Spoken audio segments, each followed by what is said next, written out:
You came to the right place for the best build guide in Legend of Slime. Let's not waste any time here. Even though I'm currently at the highest late game stage of Cocytus 2, I'll give as many tips as I can for those of you who are currently in the early and mid game stages as well. Since I know for a fact you're definitely struggling right now, due to having low HP and overall survivability issues during stage boss battles. We're going to start things off by jumping right into Relics, but I wanted to give a huge thanks to everyone for bringing this channel to over 10,000 subscribers. I have to do an appreciation giveaway for this milestone we achieved together. This time it'll be for 3 people to receive a $50 gift card to either the Apple App Store or Google Play Store if you're choosing, since everything this channel makes either goes to Legend of Slime pay-to-win activities or back to you. Just comment down below a guide you want to see come up next, or anything you want to say in the comment box below to enter.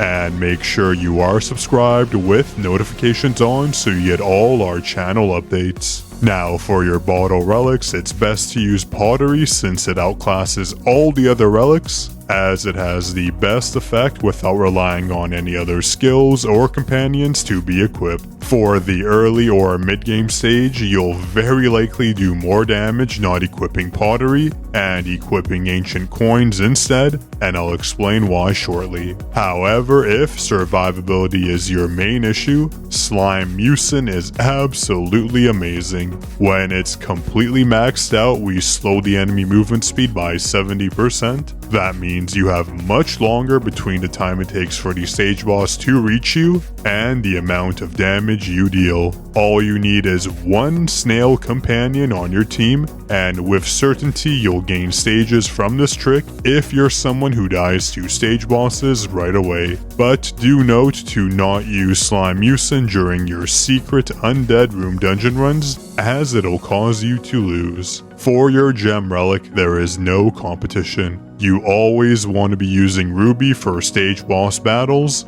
and you'll be accompanying this relic with the skill Rage, as it is the best skill in the game in my opinion, increasing your slime's attack speed, and also your companion's attack speed with Ruby equipped. And if you didn't know already, companions are one of your main sources of damage. That's what makes SS rank slime so good, since their slime skills scale off companion attack. As for your figurines, Sparrow figurine is the best in the game hands down. If you don't believe me, watch this. In the stage boss battle with Sparrow figurine unequipped, we left the stage boss at 70.5 AA HP. Now re-equipping Sparrow figurine, watch the difference. The stage boss's HP melts away, leaving it at 3.88 HP remaining, which just doesn't compare to anything else. All you need are bird companions equipped, but don't copy the companions you see me using here.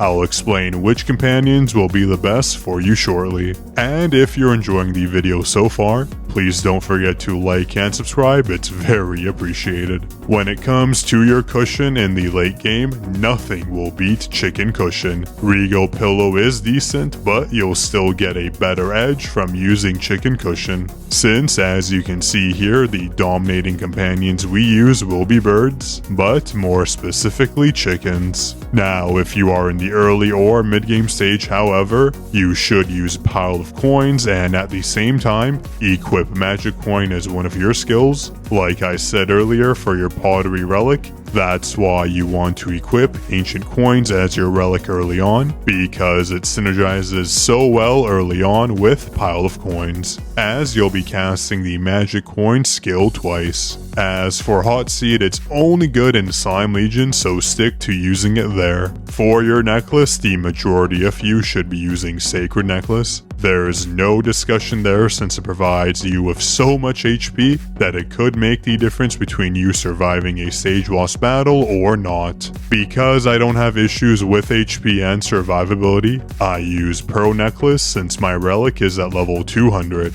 The boost it provides to the skill Evil Spirit is extremely high at level 200, to the point where it makes Evil Spirit one of our strongest skills. The other 2 necklaces here are no longer useful, so we will ignore those. As for your mask, use Birdie Mask as we will be using as many birds as possible. However, if you are struggling heavily with HP, Slime Mask provides insane amounts of HP, so this will be one of your better options for getting that boost in survivability. Right now, because of birds being the best companion option, Kitsune Mask really doesn't have a place in our build, and Folksy Mask should only be used in Slime Legion because it helps so much with survivability if you have adequate HP, since at a certain point, Slime Legion enemies' damage will just scale off your health. As for our books, it's very simple. Only use Tome of Disorder and nothing else. Be sure to level this relic to level 200 as soon as you can, because that level 200 bonus, providing us with 15,000% slime attack, is ridiculously good. As you can see, it provides us with the majority of our damage as we unequip and re-equip Tome of Disorder. That's it for relics. For traits, I do have dedicated videos, so go to the comment and description box for links to view those videos.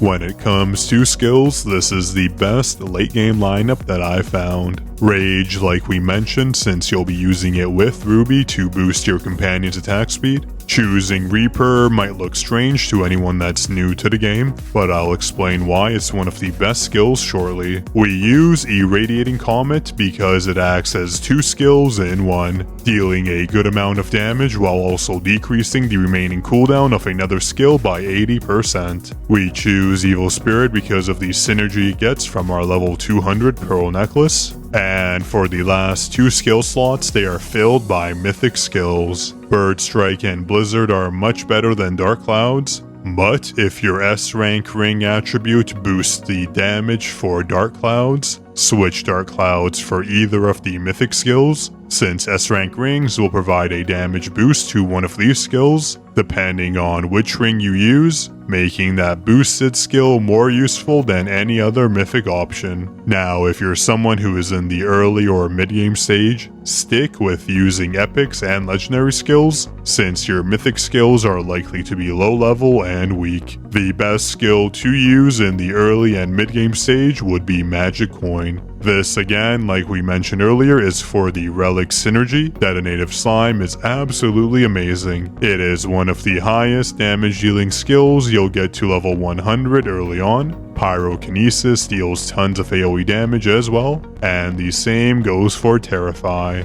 Lightning Strikes, Meteor Swarm, and Bat Bombardier are all decent early and mid-game options as well. Now, for companions, there are 3 variations that you can use. First, for late-game individuals, you want to run either your strongest companion, which in my case is the Genie and 4 other birds, or you use your strongest frog companion. While using the Frog Vase Treasure, I just found out while recording this video that this is actually the best option for me after the recent updates. So if you are using the Genie like me before the update, switch to your best frog and use Frog Vase, because now it is superior even with the Genie at level 100. And for our third companion variation for early and mid-game players, use Slime Mucin as we mentioned and a Snail as the 5th slot, in my case Spiky. This will heavily aid in survivability if you get one-shotted by the stage boss. For your remaining 4 companions, all we're going to look at is birds, birds, and birds. Ideally, you'll choose chickens because of the chicken cushion relic, so companions like the following chickens will be the ones you want to fill your lineup with. If you are pay to win, you should skip one of the weaker chickens and replace it with Bogey, since at level 19 the exotic eagle is very strong.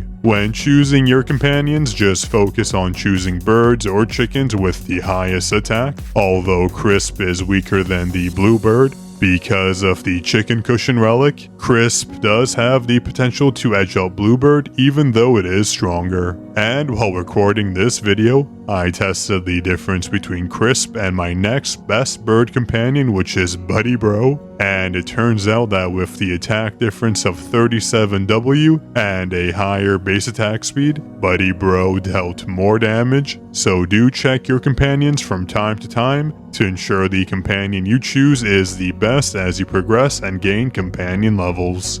As for the best slimes, toys, and rings, we have dedicated videos for those, and we do try to consistently update them, so do subscribe if you want to be kept up to date with everything Legend of Slime, and all those videos will be in the description box below. For treasures, things are very simple. We use Chick Doll because we have 4 birds equipped, giving us a nice boost in skill damage, where the other relics really do fall short, and Plush Lycan is the only other doll you should be using, and that's only for Slime Legion. For your crown, nothing will beat Sun Crown. A flat 80% boost will never be beat, and you do not need to equip 3 bats to get the bonus, so switch to this crown if you haven't already.